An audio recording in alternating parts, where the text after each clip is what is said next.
families, creating a lifetime of memories.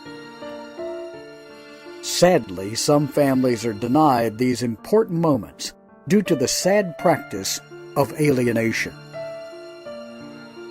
These are families divided. Divorce and co-parenting are a major life interruption for families, especially the kids, but also for parents and grandparents. And it's even worse in blame-filled, high-conflict cases. When parents engage in alienation by turning the kids against the other parent or grandparents, kids suffer. They're denied the opportunity to build the 4 big skills necessary for future resilience. New Ways for Families online class can help. Parents learn to use our popular BIF and EAR skills to calm the conflict and stop the hostile emails and texts. And we even have a class for kids and parents to learn together. Research shows a 75% improvement in joint parental decision-making after this course is taken, plus overall improvements for kids' well-being. Don't wait to make this affordable investment in your children's future and improve your well-being too. Start learning new ways for your family today at conflictplaybook.com.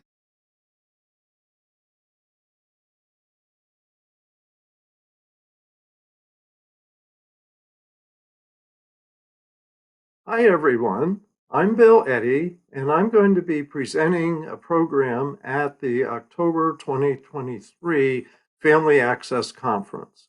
And my program presentation will be Separating Alienation from Estrangement, 2 Opposite Forms of Abuse. So we're really talking about making professionals and parents more aware of the subject of alienation. Often the argument is made that a rejected parent isn't being a victim of alienation, but has actually caused estrangement with their own child. And so I want to talk about what estrangement is and what it isn't, because we see people falsely accused of estrangement with the child.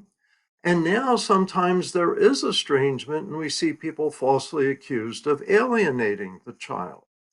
So I'm a family lawyer, family therapist, and family mediator.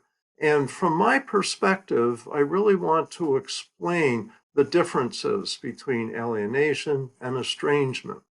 And real briefly, estrangement is when a parent's own behavior, and it doesn't have to be physical abuse, sexual abuse, it may be emotional abuse, where a parent is yelling at a child, breaking the child's property, demeaning the child, putting the child down to the point that the child wants to get away from that parent and resists or refuses contact with that parent because of their own behavior.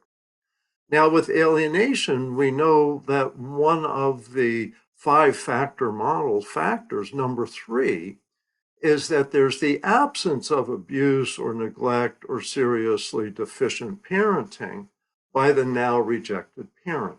So it's important to be able to figure these out, to understand the differences, and if you're involved in a case, to be able to help professionals figure this out much more quickly, because we all know alienation grows throughout the conflict over whether the child's alienated or not. And if there's estrangement, a parent needs to get treatment for that. And if there's alienation, a parent needs to get treatment for that. But most of all, the child needs to be protected from both types of abusive behavior, whichever is occurring in a case. So I'm going to talk about all of that. And I hope I get to see you next October 2023 conference of Family Access.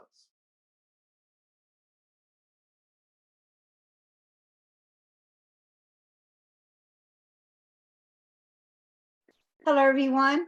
On this episode with Families Divided TV, we're going to be speaking with Lisa Marlowe Covington. This is going to be a different type of episode than anything we've ever done in the past. I really, truly believe with all of my heart it is necessary that we go this route with this particular story. I've prayed about it and thought about it many, many days. And I want you guys to really open your minds and your hearts and be receptive to what Lisa has to say today. Lisa is an adult with, of course, adult son. She lived through a terrible ordeal as a child, and of course, even today, as we all know, the scars are there and they're going to never go away.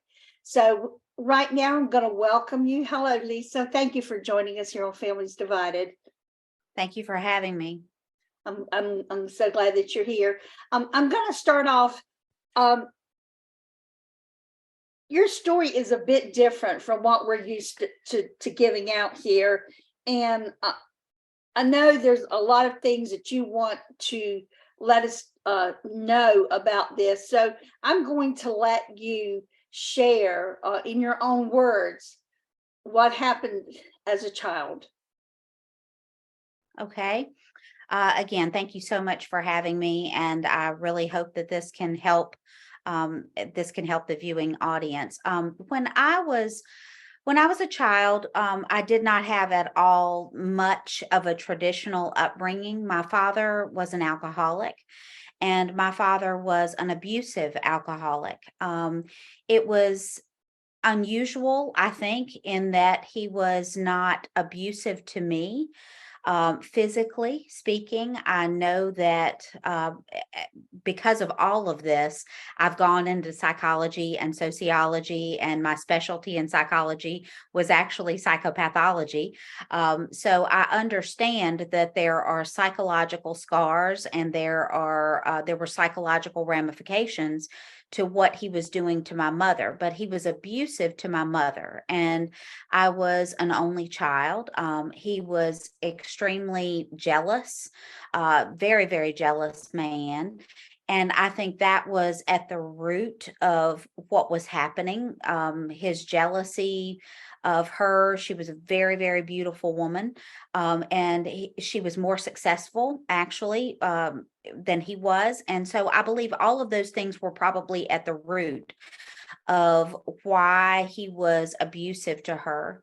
And so, some of the most poignant memories that I have, unfortunately, were of being roused in the middle of the night when they were fighting, or when he was drinking and he was being abusive to her.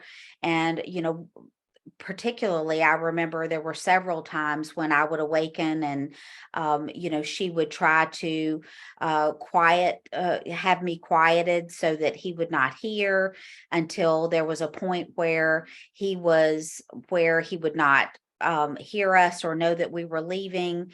And in a 2-story house, we would sneak down and go into the garage, and we would have to, get into the car very, very quietly. And at the very last second, hit the door to the garage door opener so that we could back out of the garage, with him coming in running and screaming at us as we were leaving. And we would go and we would leave for the night and stay at a friend's home. But then only to go back, the next day.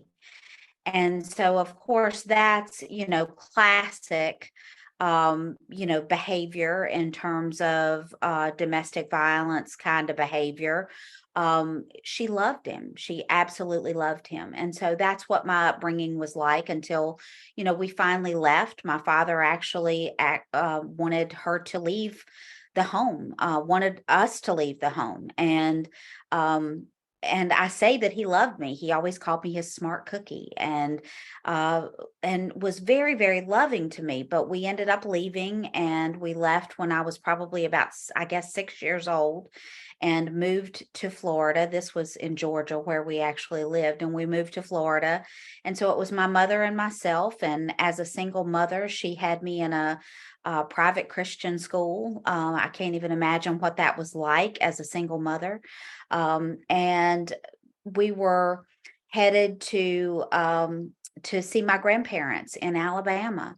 But she wanted to stop by and see my father. And I have heard stories, I don't know if they're true or not, of hopes of reconciliation or wanting to see my father, wanting me to see my father, whatever it was, where she did not make it out alive. We actually stopped by, put up a Christmas tree. I remember doing that, remember laying with her in the bed as we watched Johnny Carson. And, the next memory I have is not waking, is kneeling beside my mother as she's dying. I lost my mother to a gunshot wound. And the death certificate says clearly shot by another.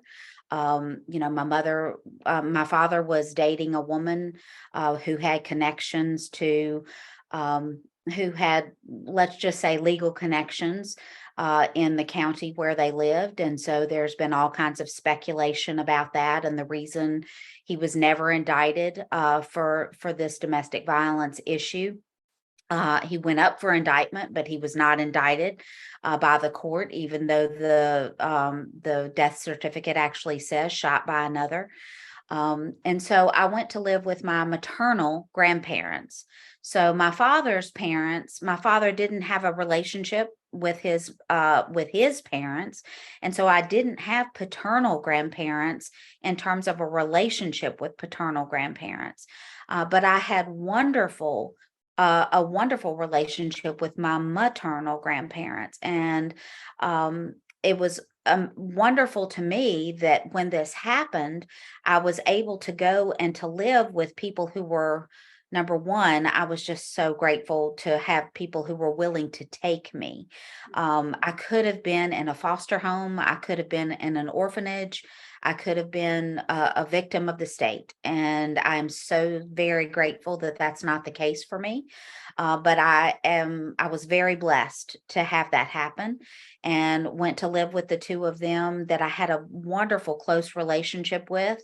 I had always gone to see them and had a wonderful relationship with them, but I didn't have the relationship on the other side. And so even though my father had, he had siblings, my father had other family, he had his parents, and even had a stepfather, I didn't have a relationship with them. And so I have experienced estrangement from the time of my childhood all the way through my adult life, where I have felt this sense of, whether it's real or not, abandonment with these people who knew that I existed. I even have photographs where I know that these people knew that I existed because they were in photographs where I was actually present in the photographs, but there was a sense of estrangement, not just a sense of estrangement, there was a real estrangement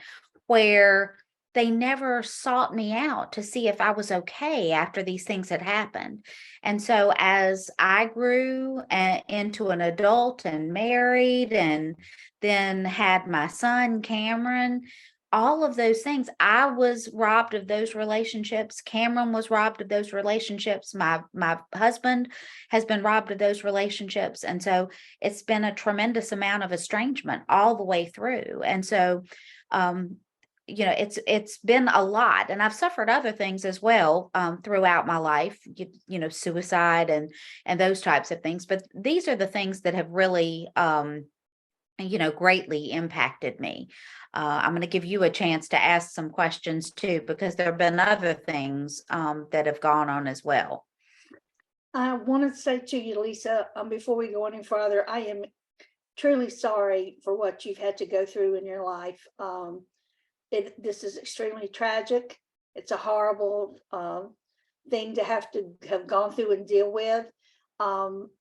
As a child, how was it for you dealing with this from the time you were little and living with your father until you were 6, and then y'all left, and then y'all came back, and then your mother was killed, and then all of that after that? I know you had mentioned to me you went to live with your grandparents, but then shortly after that, before the year was out, your grandfather died, correct?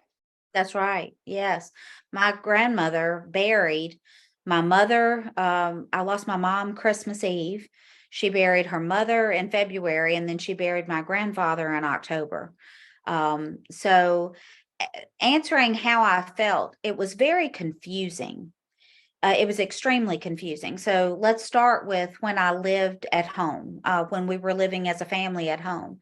So by turns, my father was so loving, and so I remember him being loving. I remember moments with him.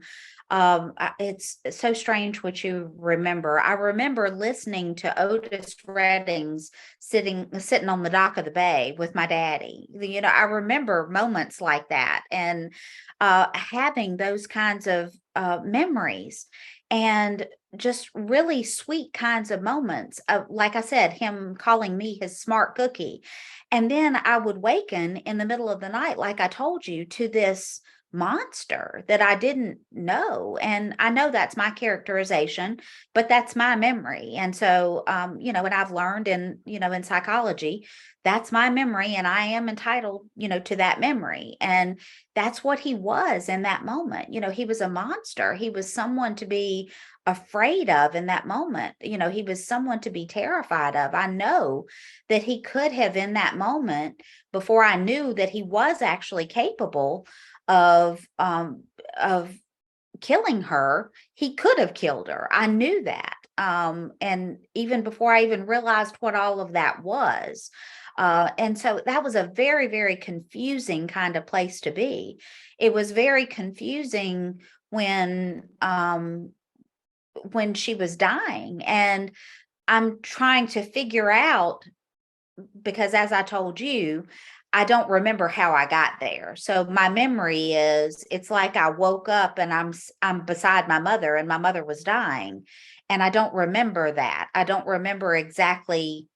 I don't remember anything about how I got there. It's like everything before that was blocked out.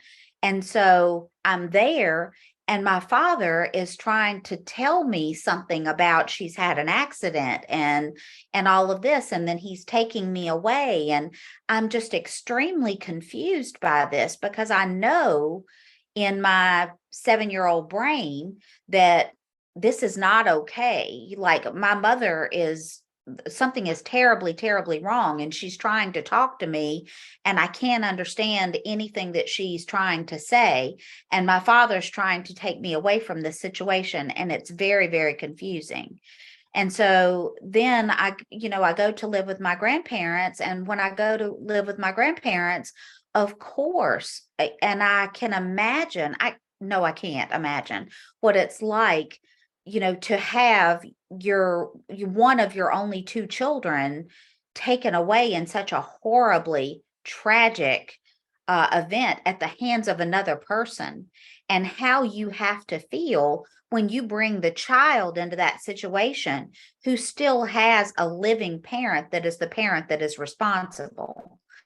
So looking at it empathically from their perspective, they've got me in their home, and this man is still coming and trying to see this child, but they're telling me, and I believe rightfully so, I'm hearing this is the killer of your mother.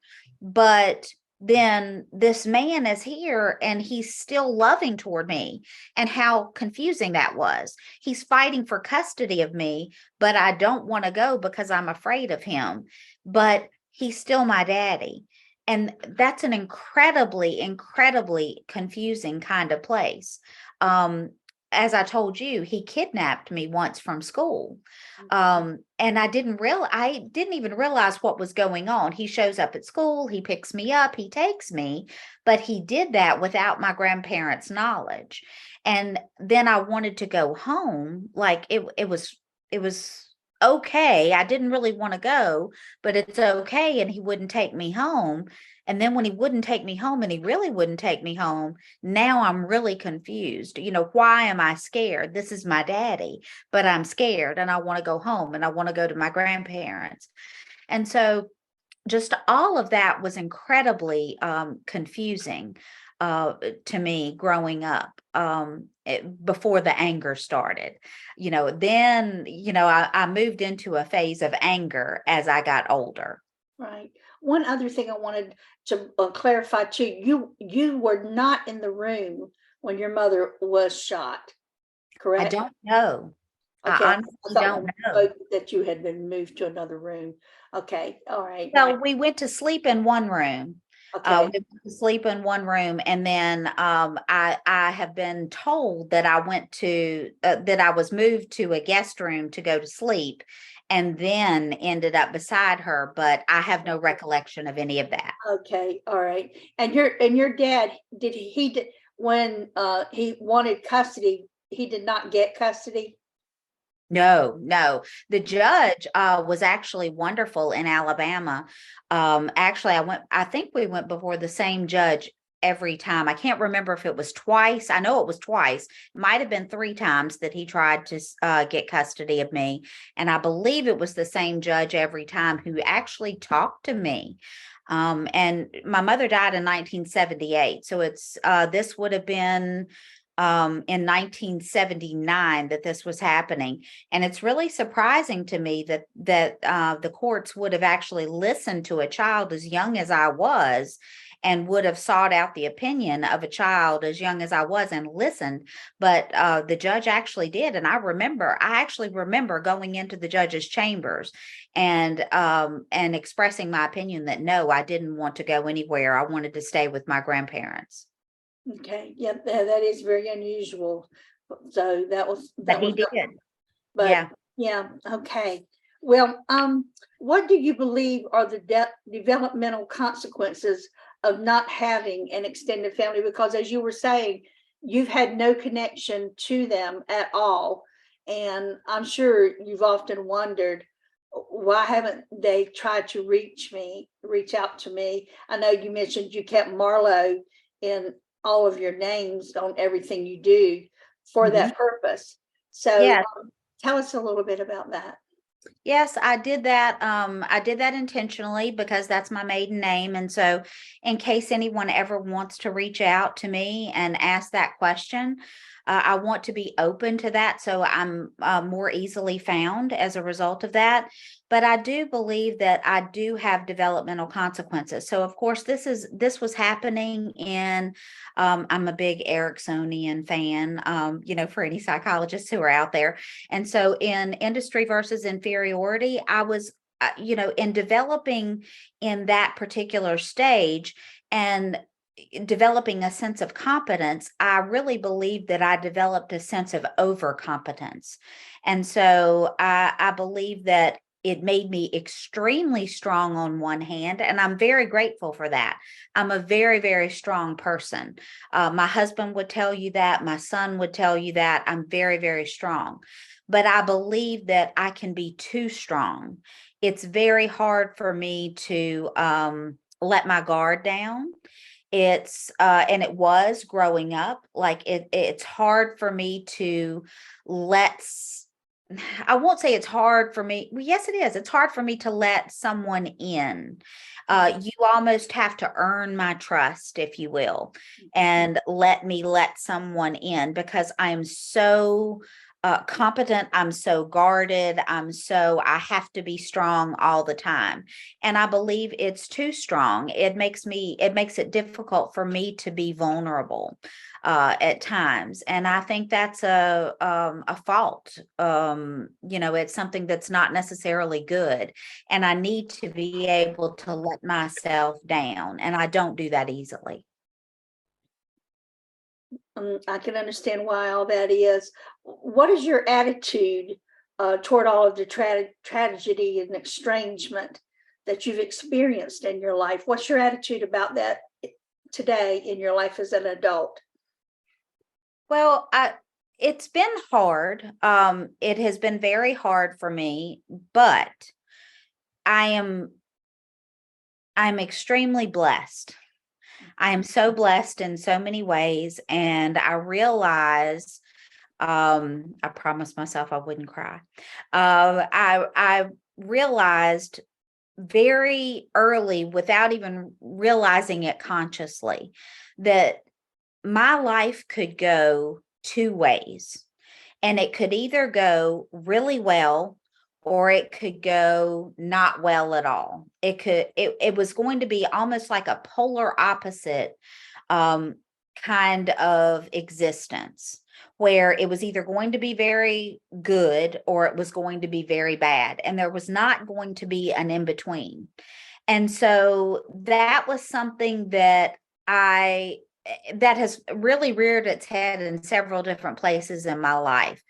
It was the choice to either allow myself to be as vulnerable as I could to be able to develop intimate relationships with other people, even the closer circle of people that I have, or I could have gone the completely opposite direction and been isolated. I could have been socially isolated. I could have been someone who would have been completely closed off from the world, and that would have been completely unhealthy. I'm not saying that I've been totally healthy and being so super strong and not vulnerable and all of that, but I could have been completely closed off from the world, and that definitely would not have been good. But I realized that I needed to give thanks in everything. I heard a sermon once that was on that verse, First Thessalonians 5:18. In everything give thanks. And I'm not sorry to go there. In everything give thanks. That's a command. That's not something that we're just told to do if we want to in the good times. That's something that we're told to do all of the time in every situation. So I had to speak at work today for a work event, and I had to speak this weekend for another event. And I chose to speak and include a poem. And it's the tapestry poem is actually what it's called. It's often attributed to Corrie ten Boom, but there's controversy as to whether or not she's actually the author of it. But it starts out, "My life is but a weaving between my God and me." And so what it's actually talking about is it's talking about the threads in a tapestry. The threads in a tapestry require dark threads that might be thought of as not very attractive threads at all. And it also requires that you have light threads that people might think are pretty and light and bright. And, the dark threads would be more reflective of the things that are the happenings in our lives that are difficult, but the light threads would be the more joyful kinds of occasions. But God requires all of them, everything to weave together, so that He brings everything together for our good. And if we just trust Him to do that, He sees the upper side of the tapestry being woven, and all we're seeing is the underside. We're seeing the ugly threads happening, but He sees the upper side of the tapestry.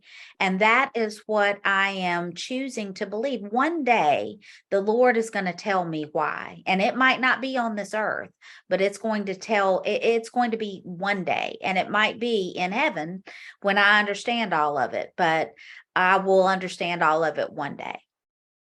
That's really good, Lisa. That really is. Today, still, would you want your other extended family, your paternal side, to still reach out to you?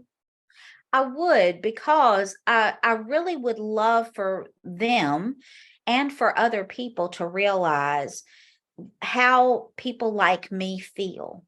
And I know that I could do the reaching out. I understand that I could be the one to do the reaching out.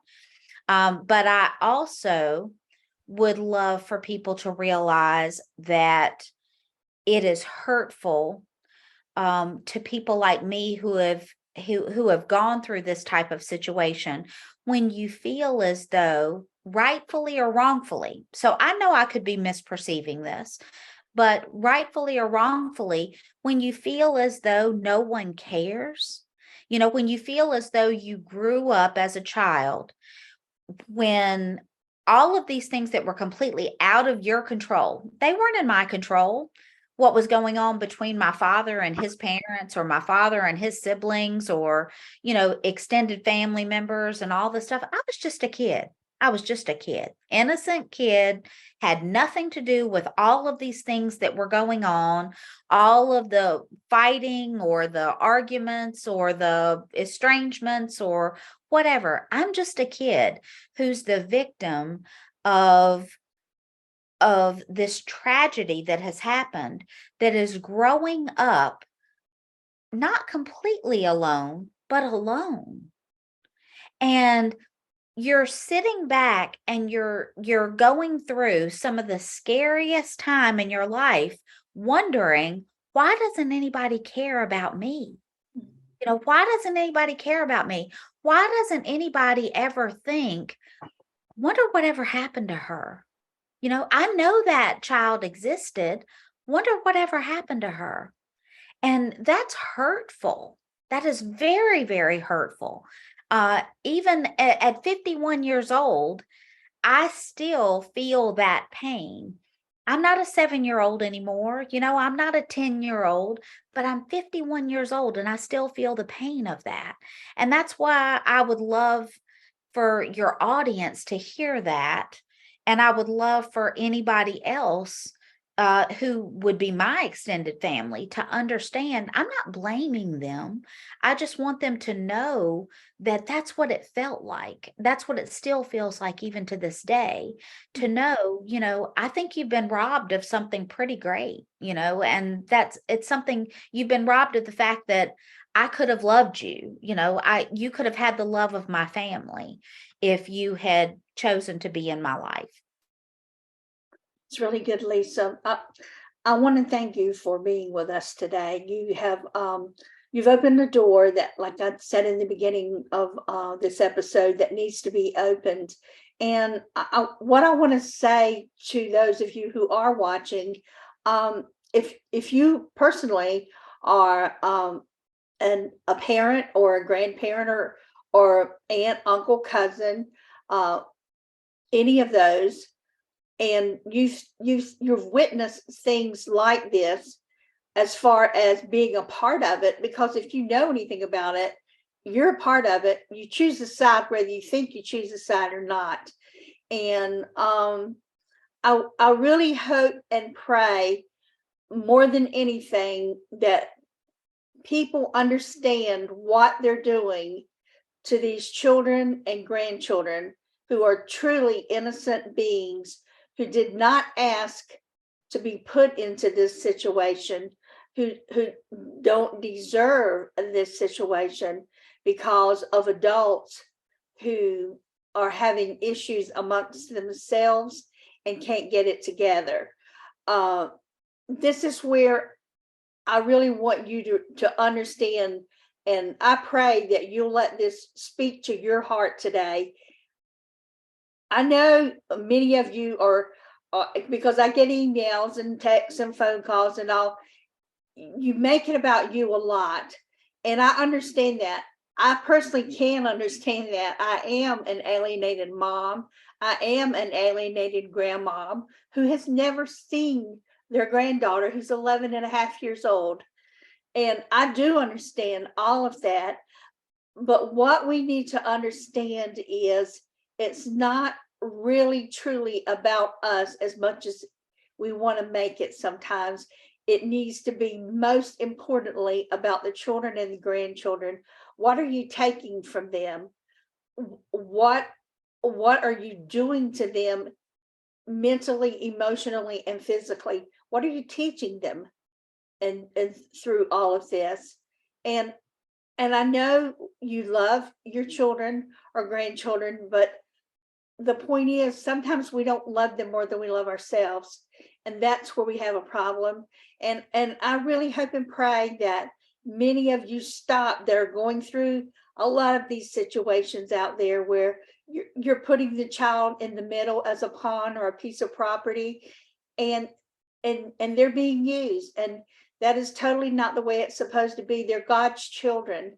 They have a constitutional right in this world, just like you, and they have a God-given right to their family, and they're being deprived of that, and only because other family members have a beef with one of the other family.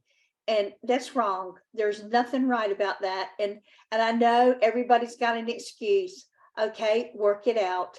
And I know many of you are going to get upset about this. That's okay. I'm good with it, because, at Family Access Fighting for Children's Rights and Families Divided TV, we're about the children. Family Access Fighting for Children's Rights stands for children. We say children should have access to all their family. Okay, maybe there are issues. Maybe some of them are justified. They could still have supervised visitation of some sort, so they could have memories and know their other family members. And I'm not trying to say this in a harsh manner. I'm saying it in a loving and prayerful manner. I want you to understand, you are damaging those children and those grandchildren. We all know it. I see it. I hear about it all the time. I never have a week that I don't hear from an adult who's now who went through this as a child, and the suffering that they're still dealing with. As Lisa's 51 years old, she's still dealing with it. She's always going to deal with it. So again, I want you to think about all of these things. Think of what's really important. It's not about us, it's about them. So don't deprive them of what they need to have. And again, I want to thank you again, Lisa.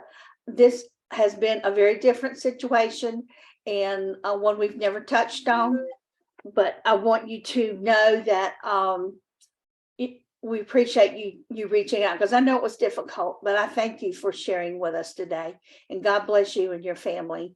I know you have a special son. I personally know him very well, and thank you for how you raised him and the man he's come to be. So we're going to close today. We thank you guys for being with us, and I hope you'll share this video with others. God bless.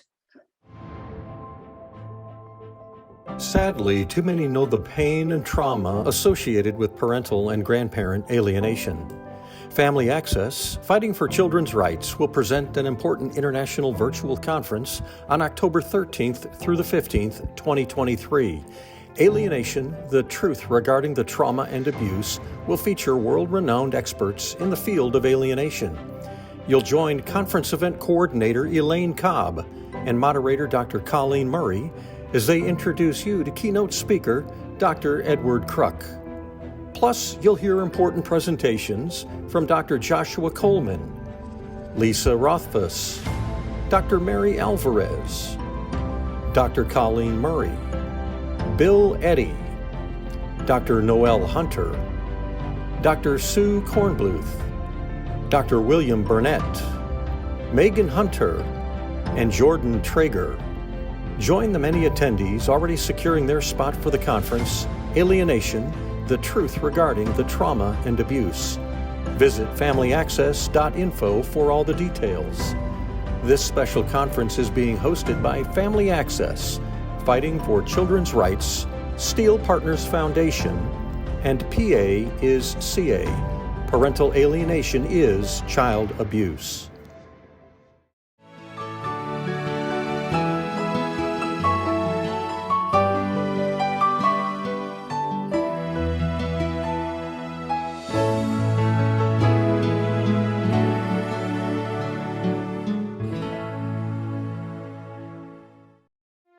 On next week's episode, Chris Smith, Esquire, speaks to us on protecting the rights of parents in family court.